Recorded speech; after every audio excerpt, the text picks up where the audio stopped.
ਇੱਕ ਸਾਲ ਤੋਂ ਜੋ ਕਿਸਾਨ ਲਗਾਤਾਰ ਦਿੱਲੀ ਦੇ ਬਾਰਡਰਾਂ ਤੇ ਬੈਠਾ ਪਿਆ ਵਾ, ਜਿਸ ਦੇ ਆਪਣੇ 3 ਕਾਨੂੰਨਾਂ ਦੇ ਖਿਲਾਫ ਉਹ ਕਿਸਾਨ ਬੈਠੇ ਪਏ ਨੇ।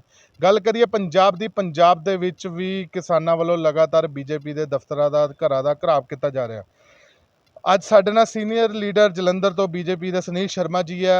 ਅਸੀਂ ਇਹਨਾਂ ਨਾਲ ਗੱਲਬਾਤ ਕਰਦੇ ਹੈਗੇ ਆ, ਜਿਸ ਦੇ ਵਿੱਚ ਪੰਜਾਬ ਦੀ ਕਿਹੜੀ ਬੀਜੇਪੀ ਦੀ ਸਰਕਾਰ ਕੇਂਦਰ ਤੱਕ ਕਿਸਾਨਾਂ ਦਾ ਹੱਕ ਨਹੀਂ ਪਹੁੰਚਾ ਸਕੀ। ਪਹਿਲਾਂ ਤਾਂ ਤੁਹਾਡਾ ਪੰਜਾਬ ਕੇਸਰੀ ਜਗਬਾਣੀ 'ਚ ਸਵਾਗਤ। ਪੰਜਾਬ ਕੇਸਰੀ ਜਗਬਾਣੀ ਦਾ ਬਹੁਤ ਬਹੁਤ ਧੰਨਵਾਦ ਹੈ ਕਿ ਤੁਸੀਂ ਜਿਹੜਾ ਵਿਸ਼ੇ ਚੱਕਿਆ ਹੈ ਔਰ ਤੁਸੀਂ ਮੇਰੇ ਨਾਲ ਇਹ 'ਚ ਗੱਲਬਾਤ ਕਰਨ ਲਈ ਆਏ ਹੋ।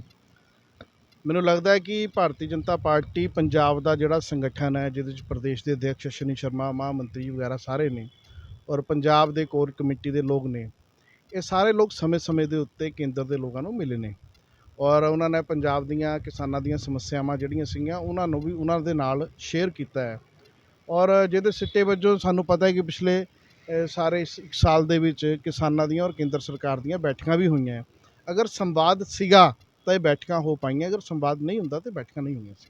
ਸ਼ਰਮਾ ਜੀ, ਗੱਲ ਕਰੀਏ ਤੁਹਾਡੀ ਪਾਰਟੀ ਦੇ ਅਨਿਲ ਸ਼ਰਮਾ ਜੀ ਸੀਨੀਅਰ ਲੀਡਰ ਰਹਿ ਚੁੱਕੇ ਨੇ ਬੀਜੇਪੀ ਦੇ। ਉਹਨਾਂ ਦਾ ਕਹਿਣਾ ਆਉਣ ਵਾਲੇ ਟਾਈਮ ਦੇ ਜੋ 2022 ਦੇ ਇਲੈਕਸ਼ਨਾਂ ਦੇ ਵਿੱਚ ਸੀਟਾਂ ਕਿਹੜੀਆਂ ਹੈਗੀਆਂ ਬੀਜੇਪੀ ਦੀ ਝੋਲੀ 'ਚ ਨਹੀਂ ਪੈਣਗੀਆਂ।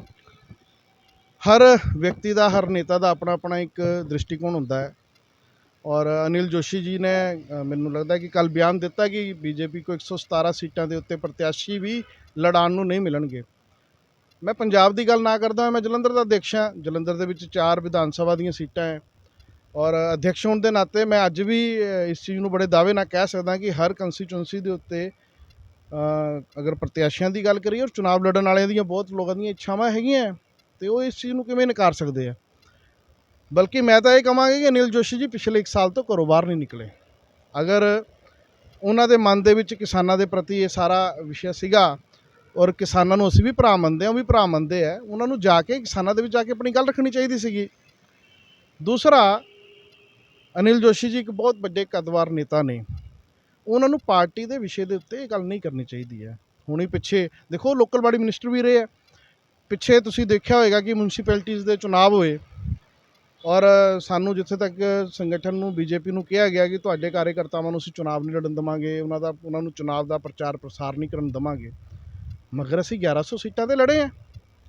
ਉਹਦਾ ਪਰਿਣਾਮ ਜੋ ਵੀ ਨਿਕਲਿਆ ਹੋਏ, 50 ਸੀਟਾਂ 'ਤੇ ਅਸੀਂ ਜਿੱਤੇ ਹੋਈਏ, 55 ਸੀਟਾਂ 'ਤੇ ਜਿੱਤੇ ਹੋਈਏ, ਮਗਰ ਅਸੀਂ 1100 ਸੀਟਾਂ ਦੇ ਉੱਤੇ ਪੰਜਾਬ 'ਚ ਫਾਈਟ ਕੀਤਾ ਚੁਣਾਵ ਔਰ ਉਹ ਪੂਰੇ ਪੰਜਾਬ ਦੀ ਇੱਕ ਸਥਿਤੀ ਨੂੰ ਦਰਸਾਉਂਦਾ ਹੈ। ਔਰ 117 ਸੀਟਾਂ ਦੀ ਜਿੱਥੇ ਗੱਲ ਹੈ, ਮੈਨੂੰ ਲੱਗਦਾ ਹੈ ਕਿ ਪੰਜਾਬ ਦੀਆਂ ਅਸੀਂ 117 ਦੀਆਂ 17 ਸੀਟਾਂ ਦੇ ਉੱਤੇ ਅੱਛੇ ਪ੍ਰਤੀਸ਼ੀਆਂ ਨੂੰ ਲੈ ਕੇ ਆਵਾਂਗੇ ਔਰ ਪੰਜਾਬ ਦੀ ਜਿਹੜੀ ਸੀਨੀਅਰ ਲੀਡਰਸ਼ਿਪ ਹੈ ਉਹਨਾਂ ਦੇ ਵਿਸ਼ੇ ਪੂਰਾ ਧਿਆਨ ਦੇ ਵਿੱਚ ਹੈ। ਤੁਹਾਨੂੰ ਕੀ ਲੱਗਦਾ ਅਨਿਲ ਜੋਸ਼ੀ ਜੀ ਕਿਉਂ ਆਪਣੀ ਪਾਰਟੀ ਦੇ ਉੱਤੇ ਵਿਰੁੱਧ ਕਿਉਂ ਹੋ ਗਏ ਨੇ? ਕੀ ਕਾਰਨ ਪੈ ਗਿਆ? ਕੀ ਸੋਚ ਆ ਗਈ ਉਹਨਾਂ ਦੇ ਵਿੱਚ? ਲੋਕਲ ਬੋਡੀ ਮੰਤਰੀ ਦੀ ਰਹੇ ਨੇ, ਸੀਨੀਅਰ ਸਭ ਤੋਂ ਮੰਨੇ ਜਾਂਦੇ ਨੇ, ਸੀਨੀਅਰ ਲੀਡਰ ਹੈਗੇ। ਕੀ ਕਾਰਨ ਰਹਿ ਗਿਆ? 4.5 ਸਾਲ ਪੂਰੇ ਹੋ ਚੁੱਕੇ ਆ ਸਰਕਾਰ ਨੂੰ, 2022 ਦੀ ਇਲੈਕਸ਼ਨਾਂ ਸ਼ੁਰੂ ਹੋ ਚੁੱਕੇ ਆ ਤੇ ਅਨਿਲ ਜੋਸ਼ੀ ਜੀ ਲਗਾਤਾਰ ਬੀਜੇਪੀ ਤੇ ਨਿਸ਼ਾਨਾ ਲਾਇਆ ਜਾ ਰਿਹਾ। ਮੈਨੂੰ ਲੱਗਦਾ ਹੈ ਕਿ ਅਨਿਲ ਜੋਸ਼ੀ ਜੀ ਸਾਡੇ ਬਹੁਤ ਸੀਨੀਅਰ ਨੇਤਾ ਨੇ ਔਰ ਉਮਰ ਦੇ ਵਿੱਚ ਵੀ ਬੜੇ ਨੇ ਔਰ ਐਕਸਪੀਰੀਅੰਸ ਵੀ ਉਹ ਸਾਡੇ ਨਾਲੋਂ ਜ਼ਿਆਦਾ ਹੋਣਗੇ। ਔਰ ਜਦੋਂ ਉਹ ਵਿਧਾਨ ਸਭਾ ਦਾ ਚੁਣਾਵ ਲੜੇ ਤਰਨਤਾਰਨ ਤੋਂ ਜਿੱਤ ਕੇ, ਉੱਥੇ ਤਰਨਤਾਰਨ ਦੇ ਵਿੱਚ ਸੀਗੇ, ਉਹਨਾਂ ਨੇ ਉੱਥੇ ਰੈਲੀ ਕੱਢੀ। ਉਸ ਤੋਂ ਬਾਅਦ ਨਵਜੋਤ ਸਿੰਘ ਸਿੱਧੂ ਜੀ ਇਹਨਾਂ ਨੂੰ ਲੈ ਕੇ ਆਏ ਔਰ ਅੰਮ੍ਰਿਤਸਰ ਨੌਰਥ ਤੋਂ ਚੁਣਾਵ ਜਿੱਤੇ, ਲੋਕਲ ਬਾਡੀ ਮੰਤਰੀ ਵੀ ਰਹੇ, MLA ਵੀ ਰਹੇ। ਮਗਰ ਕਿਤੇ ਨਾ ਕਿਤੇ ਹਰ ਵਿਅਕਤੀ ਦੀ, ਜਿਹੜੀ ਮੈਂ ਪਹਿਲੇ ਗੱਲ ਕਹੀ ਹੈ ਕਿ ਦ੍ਰਿਸ਼ਟੀਕੋਣ, ਸੋਚ ਜਿਹੜੀ ਆ ਉਹ ਅਲੱਗ ਰਹਿੰਦੀ ਹੈ। ਸੋਚ ਤਾਂ ਉਹਨਾਂ ਦੀ ਇਹ ਵੀ ਸੀਗੀ ਕਿ ਜਦੋਂ ਅਰੁਣ ਜੇਤਲੀ ਜੀ, ਸਵਰਗੀ ਅਰੁਣ ਜੇਤਲੀ ਜੀ ਨੂੰ ਉਹਨਾਂ ਨੇ ਇਹ ਆਸ਼ਵਾਸਨ ਦਵਾ ਕੇ ਉਹਨਾਂ ਨੂੰ ਅੰਮ੍ਰਿਤਸਰ ਲਿਆਂਦਾ ਸੀਗਾ ਕਿ ਤੁਸੀਂ ਇੱਥੇ ਆਓ ਅਤੇ ਅਸੀਂ ਤੁਹਾਨੂੰ ਜਿਤਾਵਾਂਗੇ, ਮਗਰ ਉਹਦਾ ਪਰਿਣਾਮ ਕੀ ਰਿਹਾ ਕਿ ਜੇਤਲੀ ਜੀ 1 ਲੱਖ ਵੋਟ ਦੇ ਲਗਭਗ ਉਹ ਉੱਥੋਂ ਆਪਣੀ ਸੀਟ ਲੂਜ਼ ਕਰਕੇ ਗਏ। ਸੋ ਉਸ ਵੇਲੇ ਵੀ ਅਰੁਣ ਜੇਤਲੀ ਜੀ ਬਹੁਤ ਵੱਡੇ ਨੇਤਾ ਸੀਗੇ। ਸੋ ਮੈਨੂੰ ਲੱਗਦਾ ਕਿ ਉਹਨਾਂ ਕੋਲ ਵਿਜ਼ਨ ਦੀ ਕਲੈਰਿਟੀ ਨਹੀਂ ਹੈਗੀ। ਉਹ ਪਾਰਟੀ ਦੀ ਜਿਹੜੀ ਦੂਰਦਰਸ਼ੀ ਨੀਤੀ ਹੈ ਉਹਨੂੰ ਸਮਝ ਨਹੀਂ ਪਾ ਰਹੇ ਔਰ ਜਿੱਥੇ ਤੱਕ ਸਮਝ ਨਹੀਂ ਪਾ ਰਹੇ ਜਾਂ ਪਾਰਟੀ ਦੇ ਵਿੱਚ ਉਹਨਾਂ ਦੀ ਅਨਿਲ ਜੋਸ਼ੀ ਦੀ ਸੁਣੀ ਨਹੀਂ ਜਾ ਰਹੀ। ਬਿਲਕੁਲ ਸੁਣੀ ਜਾਂਦੀ ਹੈ। ਸਾਡੀ ਪਾਰਟੀ ਉਹ ਪਾਰਟੀ ਹੈ ਜਿਹਦੇ ਵਿੱਚ ਹਰ ਕਾਰਜਕਰਤਾ ਦੀ ਗੱਲ ਸੁਣੀ ਜਾਂਦੀ ਹੈ ਔਰ ਸੁਨੀਲ ਜੀ, ਤੁਸੀਂ ਕਹਿ ਰਹੇ ਹੋ ਹਰ ਤਰ੍ਹਾਂ ਦੀ ਗੱਲ ਸੁਣੀ ਜਾਂਦੀ ਹੈ, ਤੇ ਫਿਰ ਉਹਨਾਂ ਨੂੰ ਕੀ ਲੋੜ ਪੈ ਗਈ ਜਿਹੜੀ ਉਹ ਪਾਰਟੀ ਦੇ ਵਿਰੋਧੀ ਬੋਲਣਾ ਸ਼ੁਰੂ ਹੋ ਗਏ? ਕਿਆ ਲੱਗਦਾ ਉਹ ਅਕਾਲੀ ਦਲ ਦੇ ਵਿੱਚ ਸ਼ਾਮਲ ਹੋ ਰਹੇ ਨੇ? ਕੁਛ ਉਹਨਾਂ ਦੇ ਵਿਅਕਤੀਗਤ ਏਜੰਡੇ ਵੀ ਹੋ ਸਕਦੇ ਆ। ਦੇਖੋ, ਕਾਰਜਕਰਤਾਵਾਂ ਦਾ ਨੁਕਸਾਨ ਹੋਇਆ ਇਸ ਕਿਸਾਨ ਅੰਦੋਲਨ ਦੇ ਵਿੱਚ। ਮੰਡੀਆਂ ਦੇ ਵਿੱਚ ਆੜ੍ਹਤੀ ਵੀ ਸਾਡੇ ਕਾਰਜਕਰਤਾ ਰਹੇ, ਕਈਆਂ ਸਾਡੇ ਕਿਸਾਨ ਵੀਰਾਂ ਨੇ ਉਹਨਾਂ ਦਾ ਬਹਿਸ਼ਕਾਰ ਕੀਤਾ। ਅਨਿਲ ਜੋਸ਼ੀ ਜੀ ਦੀ ਵੀ ਤਰਨ ਤਾਰਨ ਦੇ ਵਿੱਚ ਮੌਲ ਆ, ਉਹ ਵੀ ਬੰਦ ਪਿਆ 1 ਸਾਲ ਤੋਂ। ਮੈਨੂੰ ਲੱਗਦਾ ਹੈ ਕਿ ਉਹਨਾਂ ਨੂੰ ਕਿਤੇ ਆਰਥਿਕ ਔਰ ਸਾਰੇ ਜਿਹੜਾ ਸਿਨੈਰੀਓ ਚੱਲਦਾ ਪਿਆ ਉਹਦੇ 'ਚ ਉਹਨਾਂ ਨੂੰ ਘੁੱਟਣ ਮਹਿਸੂਸ ਹੋਣੀ ਸ਼ੁਰੂ ਹੋਈ ਹੈ। ਤੁਸੀਂ ਗੱਲ ਕੀਤੀ ਉਹਨਾਂ ਦਾ 1 ਸਾਲ ਤੋਂ ਮੋਲ ਬੰਦ ਪਿਆ, ਉਹ ਬੀਜੇਪੀ 'ਚ ਨਾ ਹੁੰਦੇ ਤੇ ਸ਼ਾਇਦ ਉਹਨਾਂ ਦਾ 1 ਸਾਲ ਤੋਂ ਮੋਲ ਸ਼ੁਰੂ ਚੱਲ ਪੈਣਾ ਸੀ, ਔਰ ਇਹਦੇ ਕਾਰਨ ਉਹ ਪਾਰਟੀ ਦੇ ਵਿਰੁੱਧ ਬੋਲਣ ਲੱਗ ਪਏ। ਪਾਰਟੀ ਸਾਡੀ ਮਾਂ ਆ, ਸੰਗਠਨ ਨੇ ਸਾਨੂੰ ਅੱਜ ਇੱਥੇ ਪਹੁੰਚਾਇਆ ਹੈ।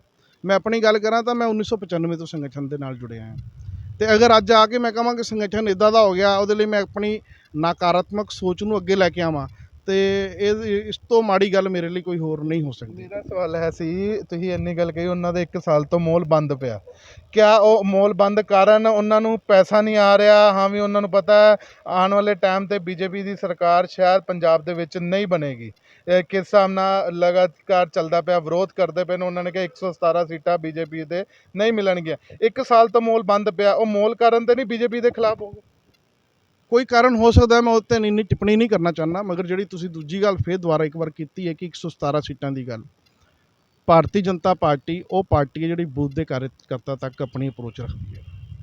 ਪਿੱਛੇ ਕਰੋਨਾ ਦੇ ਸਮੇਂ ਦੇ ਵਿੱਚ ਅਸੀਂ ਬਹੁਤ ਸੇਵਾ ਦਾ ਕੰਮ ਕੀਤਾ, ਹੁਣ ਕਰੋਨਾ ਸੈਕਿੰਡ 'ਚ ਵੀ ਅਸੀਂ ਕੀਤਾ। ਮੈਂ ਜਲੰਧਰ ਦੀ ਅਗਰ ਗੱਲ ਕਰਾਂ, ਕਿਉਂਕਿ ਮੈਂ ਪੂਰੇ ਪੰਜਾਬ ਦਾ ਅਧਿਕਸ਼ ਨਹੀਂ, ਨਾ ਮੇਰੇ ਕੋਲ ਪੰਜਾਬ ਦੀ ਜ਼ਿੰਮੇਵਾਰੀ, ਜਲੰਧਰ ਦੀ ਜ਼ਿੰਮੇਵਾਰੀ, ਮੈਂ ਜਲੰਧਰ ਦੇ ਸੰਦਰਭ ਦੇ ਵਿੱਚ ਤੁਹਾਨੂੰ ਗੱਲ ਕਰਾਂਗਾ ਕਿ 30 ਮਈ ਨੂੰ ਭਾਰਤੀ ਜਨਤਾ ਪਾਰਟੀ ਦੇ ਕੇਂਦਰ ਸਰਕਾਰ ਦੇ ਵਿੱਚ 7 ਸਾਲ ਪੂਰੇ ਹੋਏ। ਅਸੀਂ ਜਲੰਧਰ ਸ਼ਹਿਰ ਦੇ ਵਿੱਚ ਲਗਭਗ 225 ਪ੍ਰੋਗਰਾਮ ਕੀਤੇ।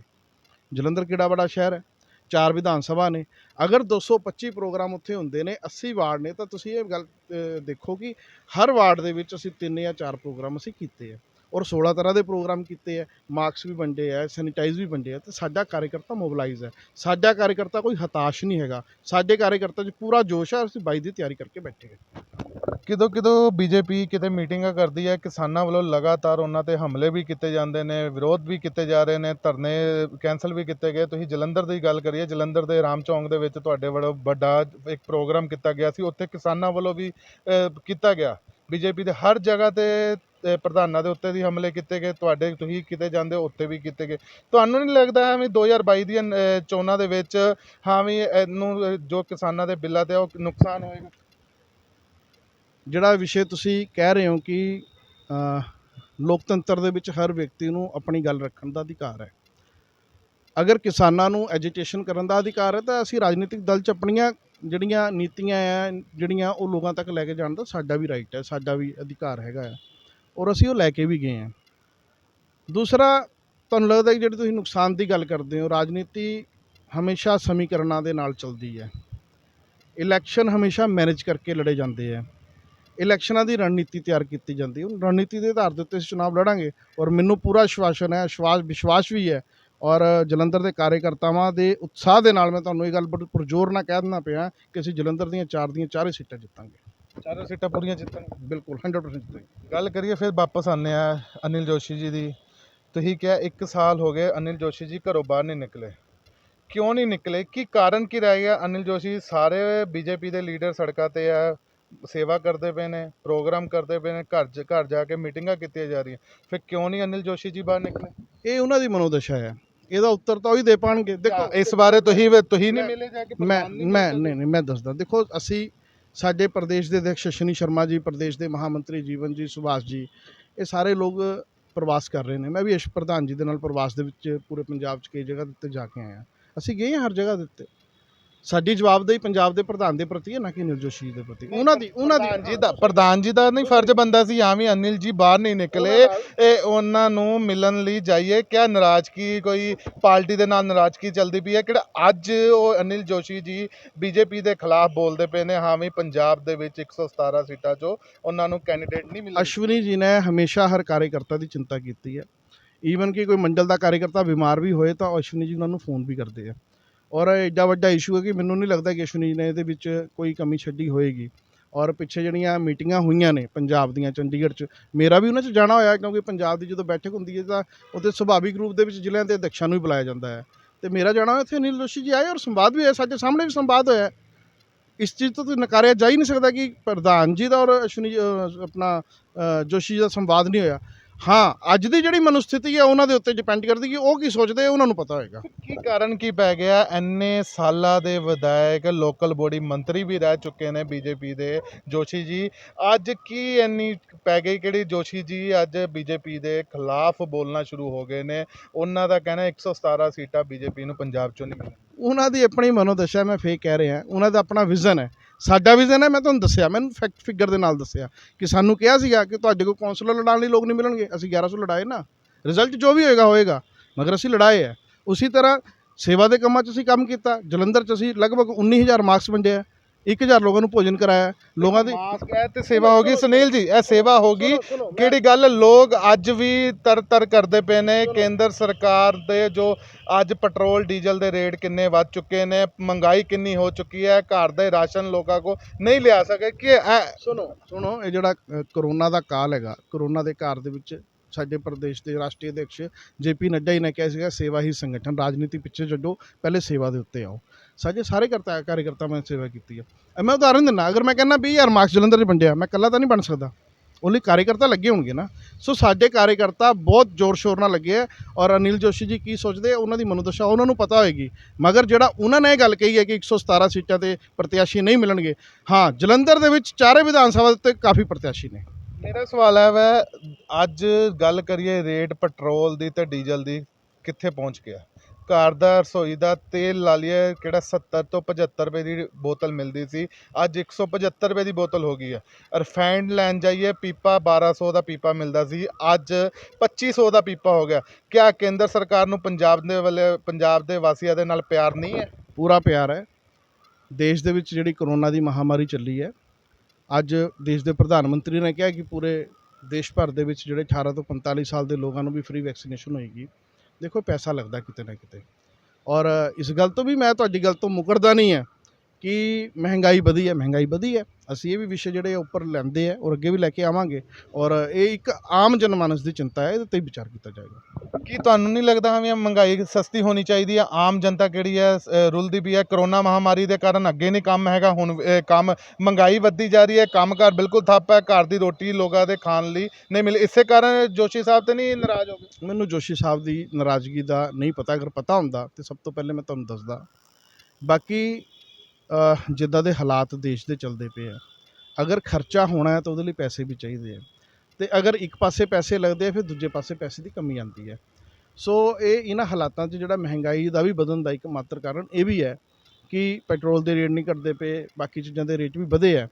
ਸੋ ਕਰੋਨਾ ਨੂੰ ਕੰਟਰੋਲ ਕਰਨ ਦੇ ਲਈ ਇਹ ਸਾਰਾ ਮੈਨੂੰ ਲੱਗਦਾ ਹੈ ਕਿ ਪੈਸਾ ਇੱਕ ਪਾਸੇ ਲੱਗਦਾ ਪਿਆ ਹੈ, ਔਰ ਦੋਨੇ ਹੀ ਕੰਮ ਅਗਰ ਮੈਨੂੰ ਲੱਗਦਾ ਕਿ ਅਗਰ ਮਹਿੰਗਾਈ ਦੇ ਵਿੱਚ ਅਗਰ ਕਿਸੇ ਦੀ ਜੇਬ ਕੱਟਦੀ ਪਈ ਹੈ, ਕਿਸੇ ਕਾਰਜਕਰਤਾ, ਮੇਰੇ ਮਨ 'ਚ ਪੀੜਾ ਹੈ, ਪਾਰਟੀ ਲਈ ਵੀ ਪੀੜਾ ਹੈ, ਮਗਰ ਕਿਤੇ ਨਾ ਕਿਤੇ ਕਿਸੇ ਨੂੰ ਸੁੱਖ ਦਾ ਸਾਹ ਵੀ ਉਹਦੇ ਨਾਲ ਆਉਂਦਾ ਪਿਆ ਹੈ।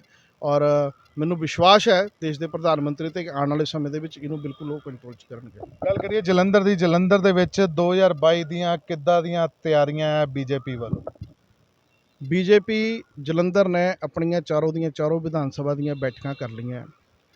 ਅਸੀਂ ਇਸ ਵਿਸ਼ੇ ਨੂੰ ਬੜਾ ਗੰਭੀਰਤਾ ਨਾਲ ਲੈਂਦੇ ਹਾਂ ਕਿ ਹਰ ਬੂਥ ਦੇ ਉੱਤੇ 10 ਲੋਕ ਚਾਹੀਦੇ ਨੇ, ਔਰ ਸਾਡੀਆਂ ਚਾਰੇ ਬੈਠਕਾਂ ਚਾਰੇ ਵਿਧਾਨ ਸਭਾ ਦੀਆਂ ਹੋ ਚੁੱਕੀਆਂ ਨੇ। ਹਰ ਬੂਥ ਤੇ 10-10 ਕਾਰਜਕਰਤਾਵਾਂ ਦੀ ਅਸੀਂ ਤਿਆਰੀ ਕਰਦੇ ਪਏ ਹਾਂ, ਕਾਫੀ ਲਿਸਟਾਂ ਬਣ ਵੀ ਗਈਆਂ, ਬਾਕੀ ਬਣ ਵੀ ਜਾਣਗੀਆਂ। ਸਾਡਾ ਪ੍ਰਯਾਸ ਉਹਦੇ ਲਈ ਚੱਲ ਰਿਹਾ ਹੈ, ਪ੍ਰਭਾਰੀ ਸਾਡੇ ਨਿਯੁਕਤ ਹੋ ਚੁੱਕੇ ਹੈ, ਬੈਠਕਾਂ ਲਗਾਤਾਰ ਚੱਲ ਰਹੀਆਂ।